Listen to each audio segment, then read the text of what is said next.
Oi gente, eu sou a Duda e hoje nós vamos conversar sobre as leituras de novembro e dezembro. E vamos conversar então sobre as últimas leituras de 2021, meses de novembro e dezembro. Eu li 9 livros no total, entre esses 2 meses. Tem muita coisa bacana aqui para compartilhar com vocês, naquele estilo mini resenhas, né? Conversar rapidamente sobre cada um desses livros. Alguns não tem vídeo aqui no canal. Acho que só um, talvez não, mais de um. Não tem vídeo, não pretendo fazer vídeo de tudo que eu leio, assim ficaria inviável. Então é uma oportunidade de conversar um pouquinho mais com vocês sobre algumas coisas que eu venho lendo e que às vezes não ganham vídeo, ou até de compartilhar um pouco dos que ganham vídeo, mas nem todo mundo assiste, né? Então aqui vocês ficam por dentro de tudo. Aproveitando para adiantar, curte o vídeo aqui embaixo para não esquecer, né? Isso ajuda bastante na divulgação do canal. Se inscreve caso ainda não seja inscrito para ficar sempre por dentro das leituras com muitas novidades. Me acompanha também nas redes sociais. Eu sempre compartilho um pouco da minha rotina de leitura, de outras coisas também. E ofertas de livros por lá, pelos stories, por exemplo, sempre tem, @DudaBMenezes. Bom, eu comecei em novembro lendo Em Fogo Lento, da Paula Hawkins. Um livro de suspense e thriller.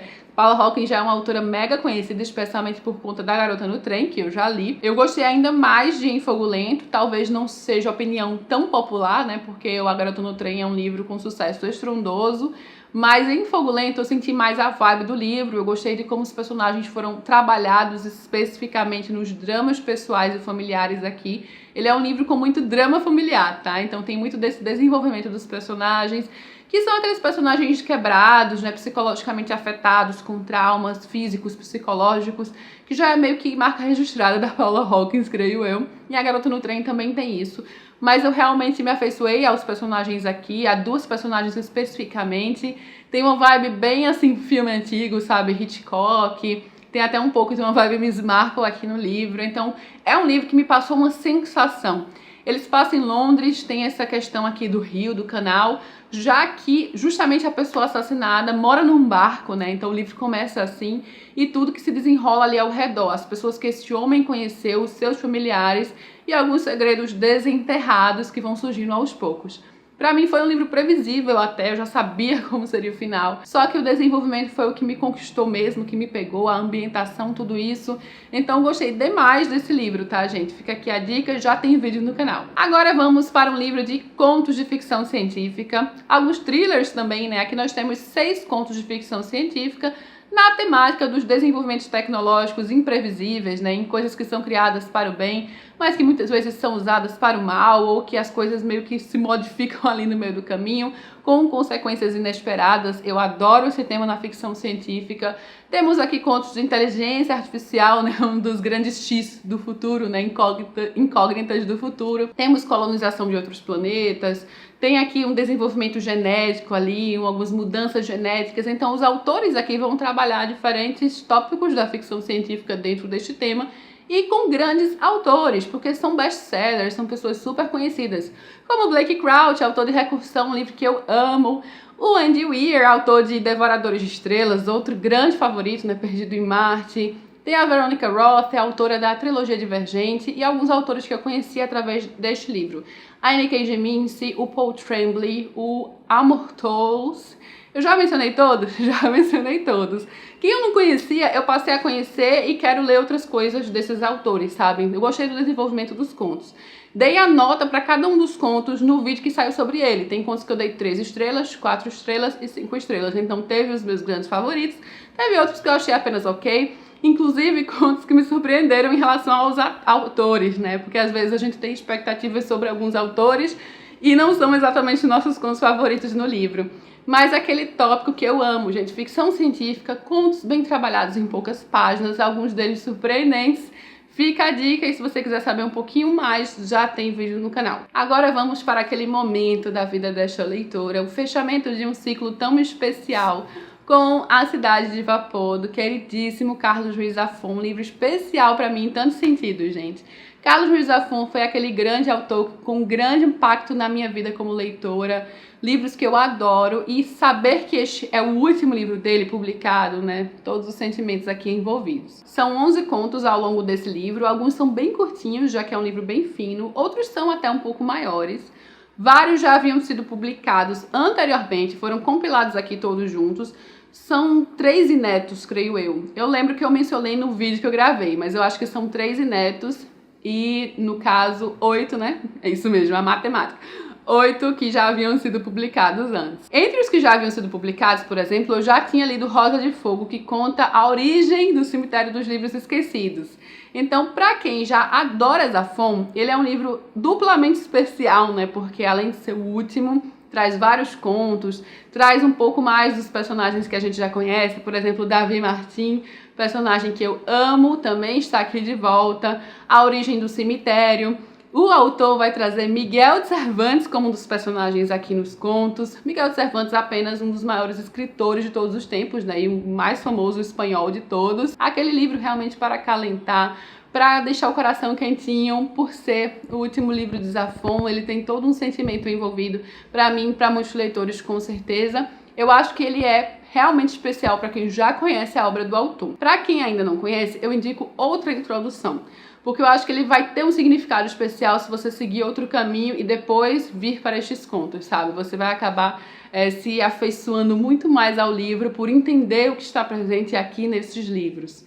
Então, assim, para mim foi realmente incrível ter acesso a todos os contos do Zafón reunidos e poder, então, me despedir de algo inédito do autor, porque não vou me despedir do autor, já que nós podemos sempre revisitar suas histórias. Agora vamos para um dos maiores personagens e mais legais. Gente, se você ainda não conhece o Arsène Lupin, tá perdendo tempo.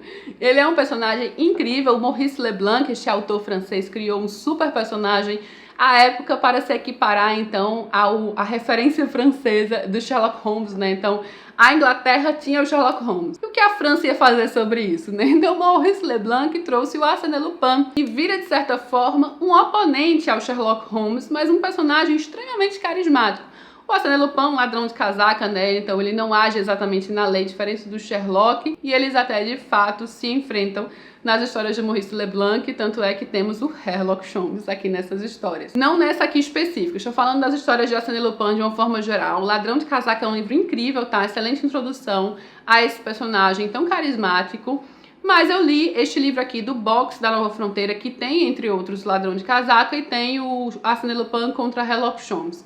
E tem também as 8 Pancadas do Relógio. Ao longo aí da vida, o Maurice Leblanc lançou várias histórias do Arsène Lupin. Essa aqui é uma história que já fica ali um pouco mais tarde. Tanto é que o personagem aqui não é exatamente um fora da lei. Ele está ajudando outras pessoas. Ele age como um detetive nesses contos. São contos muito legais, inclusive todos eles com a presença de um certo romance romântico aqui, já que estamos falando de um casal sempre junto que investiga esses contos. O Arsène Lupin está cortejando aqui, ele está paquerando nesses contos com esta personagem que ele conhece no primeiro conto das 8 Pancadas do Relógio.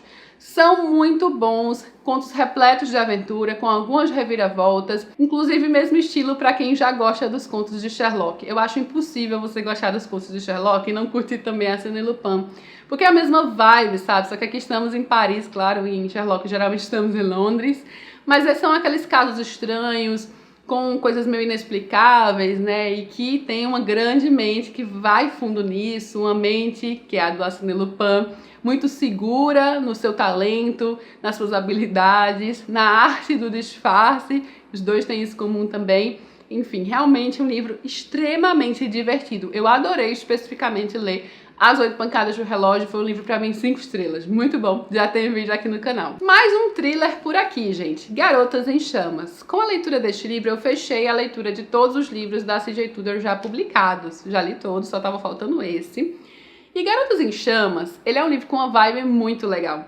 Porque ele se passa numa cidadezinha, tem aqui uma reverenda, né? Uma mulher que está ali no sacerdócio. Ela vai tomar conta de uma paróquia, ela vem de outra cidade, se muda lá com sua filha. Então já tem, de certa forma, essa quebra de paradigmas aqui no início da história. Ela faz de propósito. No começo do livro ela não revela... No começo eu quero dizer nas primeiras páginas, tá? Não tem problema saber. Ela não revela se este reverendo, digamos, reverenda, é um homem e uma mulher. Então ela cria no leitor uma expectativa que vai direto para um homem. É incrível. Porque quando eu comecei a ler, eu também estava imaginando o personagem como um homem. E ela faz isso de propósito, né? Porque a gente tem isso de julgar, às vezes, a profissão, por não ser comum encontrar uma mulher reverenda. Então a autora vai fazer isso para passar na nossa cara que às vezes as coisas não são o que parecem, que a gente tem que parar, né, de colocar assim os papéis de gêneros, mesmo a gente que é super contra isso, né, todos podem fazer o que quiser, a gente quando começa sem saber, acaba indo mais para um lado. Então, quando a personagem grita aqui, mãe, no meio de um capítulo, você fica, mãe? Aí você se dá conta que é uma mulher. Mas é claro que, né, muita gente já sabe, porque tá na sinopse e tudo mais, só que eu não sabia quando eu comecei a ler, e aí eu fiquei, tá vendo, Eduarda? Nessa cidadezinha tem alguns mistérios. No passado, várias pessoas foram queimadas na fogueira, incluindo 2 crianças. Então já, né, aquele negócio terrível. E a cidade mantém ali uma tradição de sempre lembrar disso através das garotas em chamas, uns gravetinhos assim que eles deixam como homenagem. Mas também ocorreu o desaparecimento de 2 garotas há não tanto tempo assim, há algumas décadas antes, na década de 90, nunca solucionado. Então, quando esta mulher chega na cidade, muita coisa louca começa a acontecer. Aliás, ela se chama Jack, mais uma coisa que a autora vai fazer para confundir o leitor, né? Porque Jack pode ser um nome tanto masculino quanto feminino, então isso também, né, leva o leitor a acreditar no começo que estamos falando de um homem. Inclusive, ela está ali para substituir alguém que havia cometido suicídio dentro da igreja. Então, assim, as coisas estão meio arriscadas, a autora vai colocando vários pequenos mistérios aqui. Eu gosto de como ela desvenda alguns mistérios, alguns eu até consegui descobrir antes de realmente ser revelado, outros eu não descobri e outros eu estava me negando a acreditar que ela ia fazer aquilo, basicamente. Porque então, eu gostei do clima da cidade, eu gostei de todo o mistério envolvido. É um livro que me passou, sobretudo, um clima legal, sabe? Então, eu considero esse realmente um bom livro. Eu dei 4 estrelas pra ele, eu até prefiro ele em relação a, por exemplo, O Homem de Giz, que eu também curti, mas esse aqui eu acho que eu deixo em segundo lugar. Nos 4 que eu li, ele ainda fica em segundo lugar. Mas ele é absurdo em alguns sentidos. Eu fiz uma live junto com a Reni, né? Eu participei de uma live da Reni pra gente discutir com spoilers sobre esse livro. E tem algumas coisas, assim, inacreditáveis que não dá, sabe? Que, assim, eu me recusei a comprar aquilo que a autora trouxe na história apenas para trazer um reviravolta e chocar. Então eu acho que ela perde um pouco a mão ao longo de algumas coisas na história e que não precisava, porque o livro seria legal sem isso. É difícil falar aqui, mas assim, os mistérios que ela traz aqui, o desfecho de algum deles eu achei genial, tá? Então assim, eu gostei muito do desfecho de certo modo, e eu detestei outra coisa que ela colocou no meio, porque eu achei totalmente desnecessário, totalmente absurdo, e dentro da história, pra mim, é algo que na realidade nunca funcionaria por X motivos, e eu não posso mencionar porque seria spoiler. E claro, o Agatha Christie. Só vai ter um Agatha Christie nesses 2 meses, porque o de dezembro eu li no comecinho de janeiro. Então o Agatha Christie que eu li entre novembro e dezembro foi o caso do Hotel Bertrand, um dos últimos casos de Miss Marple, né? Já estamos falando aqui da década de 60. Um caso não tão aclamado, digamos, né? Não é dos livros favoritos dos fãs de Agatha. De fato, ele não fica entre os meus favoritos. Eu já tinha lido quando era mais nova e lembro de ter achado mais ou menos. Gostei muito mais na releitura, tá? Porque eu apreciei mais o clima da história neste hotel. Ele é um hotel extremamente tradicional, daqueles que traz a antiga Inglaterra de volta, sabe? Então tem todo um clima do hotel, ele é um personagem na história e tem muito a ver com o desenvolvimento e o desfecho e tudo mais da história também. Não é um caso tradicional, né? Aquele caso com crime familiar, aquele negócio. É um caso que envolve aqui a força policial, são vários roubos e assaltos de trem, banco, então eu acho que não é o tipo de crime assim com mais apelo assim chamativo aos fãs de Agatha também, e acaba não tendo aquele algo a mais, sabe? Mas ainda assim, há uma organização criminosa aqui por trás e o Hotel Bertrand está envolvido com isso. Miss Marple está ali hospedada no hotel, então ela vai se envolver um pouco aqui na história, apesar que a força policial aqui age também como grande detetive, né, que desvenda as coisas em conjunto com Miss Marple. Não apenas Miss Marple de fato chega ao X da questão, mas o policial responsável também. Em relação ao desfecho, até tem sim certa reviravolta que traz aqui um toquezinho mais Agatha, mas de fato não é de seus melhores livros, não tem aquele temperinho a mais. Achei ok, achei legal, gostei da releitura mais do que eu gostei da primeira vez que eu li, mas eu entendi o meu eu quando eu era mais nova, né, o que eu senti lendo este livro, porque ele não ficou na altura dos outros. Clubinho do King também está presente aqui. Em dezembro, inclusive, eu li o livro inteiro, gente, eu li de uma vez só praticamente, A Espera de um Milagre. um dos livros mais famosos de Stephen King, um grande clássico do autor, né? Também uma grande adaptação. Das adaptações para o cinema de livros do Stephen King, essa com certeza é uma das mais adoradas de todas. Ainda não assisti, achei que eu ia assistir depois de ler, mas ainda tô sem coragem. Ele é um livro com muito drama, sabe? Inclusive ele tem muito mais drama do que qualquer outra coisa, drama e suspense. Então ele não é um livro de terror, de forma alguma. Se você é medroso e não lê Stephen King com medo porque é terror, esse não é um livro de terror, tá? Entra naqueles livros do King em outros gêneros, como esse aqui, mais drama. Personagens memoráveis, personagens incríveis do King. O John Coffey é um homem acusado injustamente, isso a gente sabe, não acaba sendo um suspense aqui na história. Ele é acusado de assassinar, estuprar e assassinar brutalmente 2 meninas. Então ele chega ali ao corredor da morte, ao corredor verde, como é chamado aqui no livro. Inclusive o nome deste livro em inglês é The Green Mile, que justamente faz referência a esse corredor verde, que é onde os presos passam ali, dão a última caminhada rumo à morte na cadeira elétrica. Saber que este homem foi preso injustamente, que é algo que nem fica a dúvida, sabe, desde o começo, quem este homem é na história, né, a profundidade ali do que o King mostra no John Coffey. Ele é daqueles personagens iluminados do King, com poderes especiais, ele é especial em vários sentidos, então é um personagem que desperta muita emoção. E a relação ali destes policiais no corredor da morte, liderados pelo Paul Edgecombe, que é este homem que vai ter uma relação mais forte ali com o John Coffey. Mas todos os personagens aqui são bem mostrados na história, são aprofundados. Um livro se passa basicamente no corredor da morte, gente. Sustentar essa atmosfera que é violenta, que é pesada até, porque a gente vai ver sim algumas execuções aqui, mas trazer leveza em alguns momentos. Tem um personagem aqui que é um rato, gente. Ele traz leveza em alguns momentos, traz muita emoção, traz um envolvimento emocional do leitor, assim, incrível, a ponto da gente se importar até com um rato na história, sabe? De, né, ter um carinho pelo rato.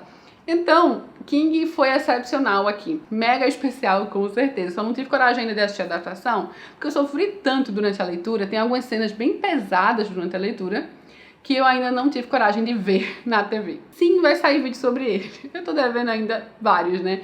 Porque eu já gravei vídeo sobre Rose Matter. Ainda não postei, mas vai sair. E ainda vou gravar vídeo sobre Love, a história de Lizzie, e sobre A Espera de um Milagre, gente. Pode demorar, mas vai sair. São livros que eu realmente faço questão. Eu quero gravar sobre tudo que eu leio de Stephen King. E às vezes demora, porque o cronograma do canal é sempre cheio, então eu dou prioridade a projetos, a leitura de publi, enfim, aí acaba saindo outras coisas antes, mas assim que eu conseguir encaixar, vai ter vídeo sobre esses livros aqui no canal, e inclusive já tem gravado. Só pra deixar claro que eu não falei quase nada sobre o livro aqui, eu não me aprofundei em nada, só dei uma visão bem geral, porque ainda vai sair vídeo no canal, então eu quero me aprofundar nos tópicos, nos temas. Claro que aqui vamos ter o assunto do racismo no sistema judiciário norte-americano, estamos falando de um homem negro preso injustamente, então King vai pontuar aqui e pincelar aqui em vários momentos essa questão. Então, enfim, a gente conversa um pouquinho mais pra frente sobre A Espera de um Milagre. Me falem também se vocês querem ver o vídeo de Rose Matter. Eu preciso encaixar aí no cronograma oficial. Mas eu creio que, sei lá, talvez final desse mês que vem eu consiga colocar. E aí vamos falar de projeto, né? O Professor, nosso último romance do projeto das Irmãs Brontë. Terminei 2021 tendo lido todos os romances das Irmãs Brontë. Foi realmente uma realização e foi incrível cada momento, né? Ter concluído, ter conhecido todas as irmãs, toda a produção literária de romances. O Professor foi um livro interessante em vários sentidos, né? Por ser o primeiro da Charlotte Brontë, o primeiro que ela escreveu.